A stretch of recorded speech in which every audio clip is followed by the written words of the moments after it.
Today I'm going to show you how to remove the CapCut watermark on your project step by step. Whether the watermark appears as a separate clip at the end of the timeline or it's coming from a template, I'll walk you through the safest way to handle it on CapCut PC.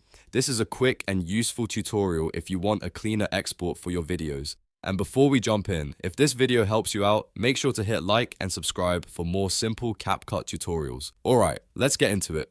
First, open CapCut PC and load the project you want to edit. Once your project is open, take a look at the timeline at the bottom of the screen. The very first thing you want to check is whether the watermark is sitting there as its own separate clip at the end of the video. In many cases, CapCut adds a final watermark clip or ending segment that can be removed manually. If you see a separate watermark clip at the end of the timeline, click on that clip to select it. Make sure it's highlighted so you know the correct layer is selected. Then simply press Delete on your keyboard. That will remove the watermark clip from the project timeline. This is usually the easiest fix and only takes a second once you find it. Now, if you don't see a separate watermark clip, the watermark may be coming from a template instead. This happens when you use a CapCut template that includes placeholder content or built-in branding. In that case, you'll want to look through the template elements and replace the placeholder media with your own photos or videos if the template allows it. Click into the editable sections and swap out the sample content with your own footage.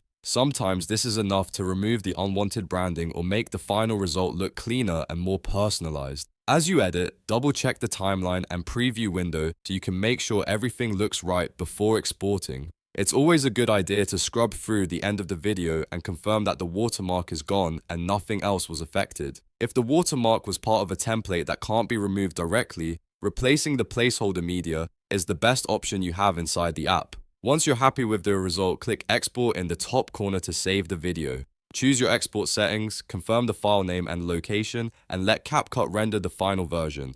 After the export finishes, play the video back to make sure the watermark has been removed successfully. And that's it. Now you know how to remove the CapCut watermark in CapCut PC by checking for a separate clip, deleting it, or replacing template placeholders when needed. If this tutorial helped, please give it a like, subscribe for more videos just like this, and I'll see you in the next one.